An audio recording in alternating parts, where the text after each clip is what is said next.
Assalamualaikum warahmatullahi wabarakatuh. Halo teman-teman, hari ini kita akan sharing tentang imunisasi yang bagian kedua. Untuk imunisasi yang bagian pertama sudah dibahas di video yang sebelumnya. Semoga bermanfaat. Nah, ini mind mapping yang udah dijelaskan di video sebelumnya. Jadi, pada video sebelumnya kita sudah membahas batas imunisasi lanjutan ya teman-teman. Sekarang kita akan membahas soal dan pembahasan yang berhubungan dengan sisanya. Soal nomor 14, setelah dibuka, masa pemakaian vaksin sisa campak adalah A. 3 jam, B. 6 jam, C. 12 jam, D. 2 minggu, E. 4 minggu. Jawabannya adalah B, teman-teman, 6 jam. Nah, ini masa pemakaian vaksin sisa. Untuk BCG itu 3 jam, untuk campak itu 6 jam, untuk polio 2 minggu, dan sisanya itu 4 minggu. Soal nomor 15, di desa X banyak anak di bawah usia 3 tahun yang belum mendapatkan imunisasi dasar. Desa tersebut juga selama 2 tahun berturut-turut tidak mencapai UCI. Upaya aktif yang dilakukan puskesmas untuk memberikan imunisasi tambahan adalah imunisasi tambahan ya teman-teman. A. CRES program, B. PIN, C. Ketchup program, D. backlog fighting, E. SUPPIN. Jawabannya adalah backlog fighting ya teman-teman. Jadi untuk imunisasi tambahan itu ada backlog fighting, ada CRES program, ada PIN, ada SUPPIN, ada outbreak respon imunisasi. Jadi backlog fighting itu adalah upaya aktif di tingkat puskesmas untuk melengkapi imunisasi dasar ya teman-teman. Pada anak yang berumur di bawah 3 tahun. Kegiatan ini diprioritaskan untuk dilakukan di desa yang selama 2 tahun berturut-turut tidak mencapai UCI. Jadi keywordnya itu yang pertama, kalau backlog fighting, melengkapi imunisasi dasar. Yang kedua, anak di bawah usia 3 tahun. Dan ketiga itu adalah desa yang selama 2 tahun berturut-turut tidak mencapai UCI. Sedangkan kalau CRES program, teman-teman, kegiatan ini dilaksanakan di tingkat puskesmas yang ditujukan untuk wilayah yang memerlukan intervensi secara cepat untuk mencegah terjadinya KLB. Berarti udah ada aura-aura mau KLB, teman-teman. Kriteria pemilihan daerahnya adalah ada 3, teman-teman. Angka kematian bayi akibat PD3I tinggi. PD3 ini penyakit yang dapat dicegah dengan imunisasi, teman-teman. Harusnya bisa dicegah tapi malah membuat kematian. Nah, kemudian yang kedua kriterianya infrastruktur, tenaga, sarana, dan dana kurang. Yang ketiga, desa yang selama 3 tahun berturut-turut tidak mencapai UCI. Nah, CRES program bisa dilakukan untuk 1 atau lebih jenis imunisasi. Misalnya campak atau campak terpadu dengan polio. Itu ya kalau CRES program, teman-teman. Kalau pekan imunisasi nasional, itu kegiatan imunisasi massal yang dilaksanakan secara serentak di suatu negara, teman-teman, dalam waktu yang singkat. Itu fungsinya untuk meningkatkan herd immunity, misalnya polio ya, teman-teman, atau campak atau imunisasi lainnya. Kalau Ketchup campaign, dia kegiatan imunisasi tambahan yang massal juga, tapi dilaksanakan serentak pada sasaran kelompok umur dan wilayah tertentu dalam upaya memutuskan transmisi penularan agen PD3I. Kegiatan ini biasa dilaksanakan pada awal pelaksanaan kebijakan pemberian imunisasi, seperti pelaksanaan jadwal pemberian imunisasi baru. SUPPIN itu merupakan kegiatan serupa dengan PIN, teman-teman, tapi dilaksanakan pada wilayah terbatas. Kalau PIN tadi kan suatu negara, ini kan namanya sub, berarti wilayah aja. Kemudian kalau imunisasi dalam penanggulangan KLB atau ORI, outbreak respon imunisasi, itu pelaksanakan imunisasi dalam penanganan KLB disesuaikan dengan situasi epidemiologis penyakit masing-masing. Misalnya contohnya ya teman-teman ya, kalau misalnya ada anak, kayak soal yang tadi, anak usia kurang dari 3 tahun di daerah itu banyak, kemudian banyak yang belum imunisasi dasar, kemudian usia 2 tahun berturut-turut tidak tercapai, itu adalah backlog fighting ya teman-teman ya. Tapi kalau seandainya di suatu desa itu banyak yang meninggal karena campak, tapi belum KLB, tapi udah ada aura mau KLB, terus desa tersebut juga transportasi dan sarana kesananya sulit, kemudian desa itu juga sudah 3 tahun berturut-turut tidak mencapai mencapai UCI, maka imunisasi tambahan yang bisa kita lakukan adalah CREST program ya teman-teman. Nah, kalau PIN ini nih segera, misalnya dulu polio ya teman-teman, karena kita ingin mencapai eradikasi polio mau hilang semua, jadi pemerintah memutuskan ya udah kita lakukan PIN polio untuk se-Indonesia Raya. Nah, setelah dilakukan PIN se-Indonesia Raya, ternyata ada beberapa daerah, misalnya contoh teman-teman, ini contoh ya teman-teman, ternyata di Kalimantan masih ada yang menderita polio, atau di Kalimantan masih ada angka cakupannya yang belum tercapai. Nah, itu kita lakukan PIN. Sedangkan kecap campaign setelah misalnya udah banyak usaha-usaha imunisasi yang dilakukan, sudah PIN, udah PIN, ternyata di suatu daerah di kelompok umur tertentu, misalnya umur anak 5 tahun masih ada yang kena polio juga. Jadi pemerintahnya mulai mikir nih, ya udah deh tahun depan kita buat kebijakan jadwal tambahan buat imunisasi polio. Itu namanya catch-up campaign ya teman-teman, buat jadwal baru.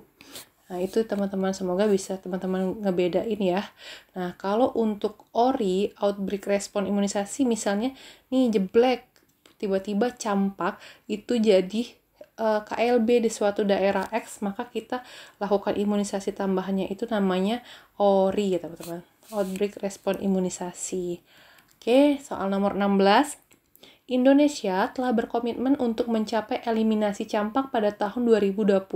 Oleh karena itu, diperlukan upaya untuk meningkatkan status kekebalan pada kelompok rentan dan meningkatkan kekebalan masyarakat dengan melaksanakan imunisasi tambahan di 183 kabupaten atau kota di 28 provinsi yang merupakan daerah berisiko tinggi campak, angka kematian akibat campak tinggi, dan daerahnya terbelakang dalam 3 tahun tidak mencapai UCI.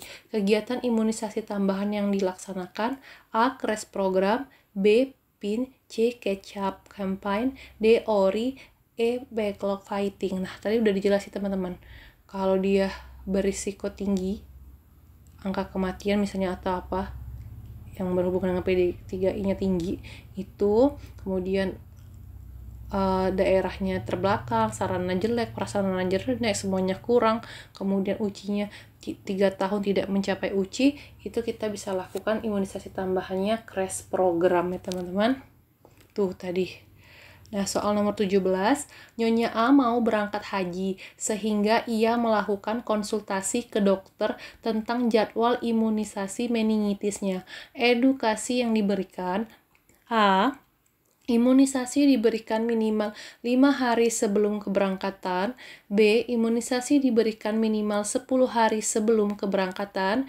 C. Imunisasi diberikan minimal 15 hari sebelum keberangkatan. D. Imunisasi diberikan minimal 20 hari sebelum keberangkatan. E. Imunisasi diberikan minimal 30 hari sebelum keberangkatan. Jawabannya adalah E ya teman-teman. Imunisasi diberikan minimal 30 hari sebelum keberangkatan.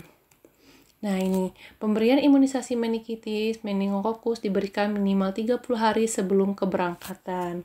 Soal nomor 18, Nyonya Z datang vaksinasi HPV untuk mencegah kanker serviks. Ia membawa anak perempuannya yang berumur 10 tahun dan belum menstruasi. Ia bertanya apakah anaknya bisa diberikan vaksinasi HPV.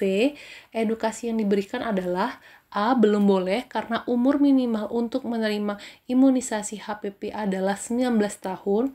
B. Belum boleh karena anak belum menstruasi. C. Bisa dengan 2 kali pemberian vaksin kuadrivalen. D. Bisa dengan 3 kali pemberian vaksin kuadrivalen. E. Anak harus di USG dulu, ada atau tidak kelainan pada serviksnya. Jawabannya adalah yang C ya teman-teman. Bisa pemberiannya 2 kali. Nah, ini kalau vaksin HPV ini masuk ke imunisasi pilihan ya teman-teman. Nanti apa aja imunisasi pilihan bisa teman-teman lihat di bagan yang di atas tadi ya. Apa aja yang termasuk dalam imunisasi pilihan.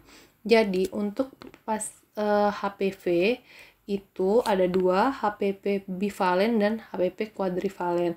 Nah, di sini kan jawabannya dia milih yang kuadrivalen.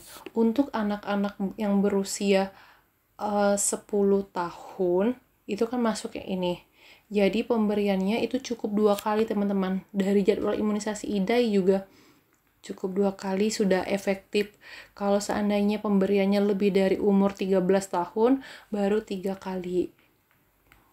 Ngikutin jadwal yang PABD, penyakit dalam ya teman-teman.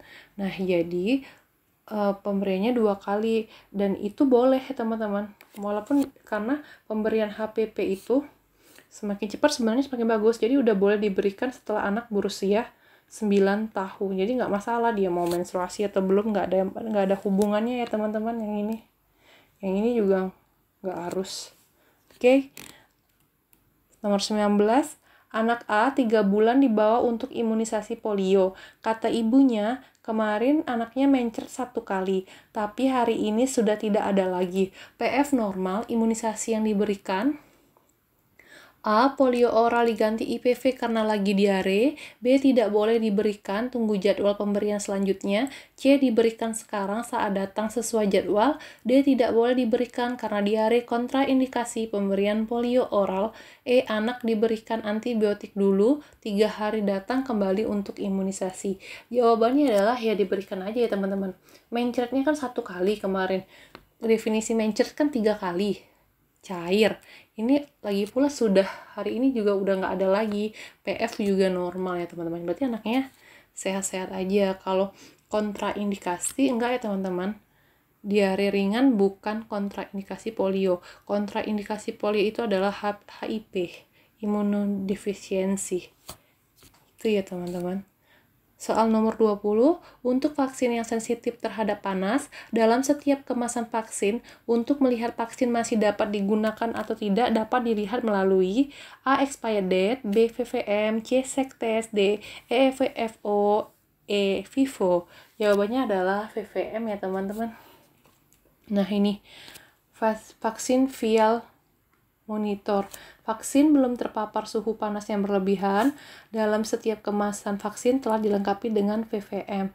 Kalau vaksin sensitif beku, misalnya dia mengalami pembekuan, maka harus dilakukan uji kocok atau Seq test ya teman-teman. Jadi jangan kebalik. Kalau untuk vaksin yang sensitif panas, itu dilihatnya PVM-nya. Kalau yang sensitif beku itu lakukan uji kocok. Nah, ini indikator VVM pada vaksin, teman-teman. Kalau seandainya segi 4 ini warnanya lebih terang daripada yang lingkaran, itu masih boleh digunakan. Kemudian kalau sudah mulai menggelap tapi masih kelihatan terang, itu masih bisa digunakan. Kalau ada yang expired, gunakan dia lebih dulu. Kalau dia sudah seperti ini ya, gunakan lebih dulu. Kalau expirednya belum datang masih bisa kok digunakan. Tapi kalau dia sudah kayak gini, yang kotak itu sudah hilang, itu nggak bisa lagi digunakan. Apalagi seperti ini ya teman-teman, yang kotaknya lebih gelap, itu sudah nggak boleh lagi digunakan. Itu untuk vaksin yang sensitif panas ya teman-teman. Kalau beku tadi uji kocok. Kemudian nomor 21, berikut ini yang bukan vaksin sensitif terhadap beku teman-teman adalah, jawabannya adalah D ya teman-teman. Karena BCG itu vaksin yang sensitif terhadap panas. BCG, polio, campak itu sensitif terhadap panas. Sedangkan yang sensitif terhadap beku itu ini ya teman-teman. DT, TD, hepatitis B, yang ini. Oke teman-teman. Kalau panas itu BCG. Soal nomor 22, kekebalan yang didapat dari kolostrum ASI merupakan kekebalan kolostrum ASI.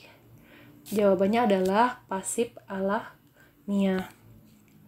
Jadi, jenis imunitas kekebalan tubuh itu ada 2 teman-teman, aktif dan pasif. Kalau aktif itu yang diperoleh dari tubuh kita sendiri. Sedangkan kalau pasif itu jika antibodi dari satu individu dipindahkan ke individu lainnya. Pasif dari luar berarti ya teman-teman. Nah, aktif itu ada yang alami. jika kita sakit, misalnya kita cacat, pasti tubuh kita membentuk antibodi kan, kemudian membentuk sistem imun sendiri. Nah, itu disebut aktif alami karena tubuh kita yang membuat sendiri, kemudian cacar kan memang alami dari dari penyakit tubuh kita. Kalau aktif buatan yaitu vaksin. Setelah disuntik kan sistem antibodi kita bereaksi, tapi vaksin ini kan buatan, jadi aktif buatan. Sedangkan kalau pasif ini kan dari luar teman-teman, pasif alami. Nah, ASI itu kan ibunya yang ngasih ke anak, jadi dari luar tubuh si anak kata teman-teman, pasif berarti dia. Tapi ASI itu kan alami, bukan buatan, jadi pasif alami. Nah, sedangkan pasif buatan itu adalah contohnya ini serum teman-teman, serum bisa ular itu, karena itu kan untuk antibodi juga pasif tapi dari luar, dan serum itu kan buatan, jadi pasif buatan. Nah, kalau ini kolostrum ASI ya, berarti kolostrum ASI kan dari ibunya, berarti pasif ya, dari luar ya teman-teman, karena ASI alami jadi pasif alami. Soal nomor 23, pada puskesmas, vaksin polio dapat disimpan pada suhu. Jawabannya adalah D ya teman-teman. A dan B benar. Nah, ini kebutuhan distribusi logistik nasional, provinsi. Nah, ini yang pentingnya ini teman-teman. Nah, ternyata kalau provinsi itu bisa untuk kebutuhan totalnya itu adalah 2 bulan ditambah 1 bulan. Kalau kabupaten atau kota 1 bulan ditambah 1 bulan. Kalau puskesmas 1 bulan ditambah 1 minggu. Kebutuhan untuk 1 bulan ditambah 1 minggu itu sediaannya ya. Kalau bides itu 1 bulan ditambah 1 minggu juga. Nah, bedanya kalau polio, ini kan soalnya polio. Ingat aja teman-teman, polio kalau di provinsi sama kabupaten kota, dia harus disimpannya harus di suhu min 15 derajat sampai 25 derajat Celcius. Tapi kalau di puskesmas itu semuanya boleh di suhu 2 derajat Celcius sampai dengan 8 derajat Celcius. Kalau di bides ini suhu ruang itu hanya hepatitis, berarti yang lain mungkin dia disuruh minta ke puskesmas ya teman-teman. Kenapa ini berbeda? Mungkin karena fasilitas yang ada juga berbeda. Gitu ya teman-teman. Jadi diingat polio itu min 15 sampai dengan min 25-nya untuk penyimpanan provinsi dan kabupaten kota. Oke, cukup 23 soal tentang imunisasi. Jika ada kata-kata yang salah, saya mohon maaf. Semoga bermanfaat dan kita bisa lulus CPNS tahun ini. Amin. Terima kasih. Assalamualaikum.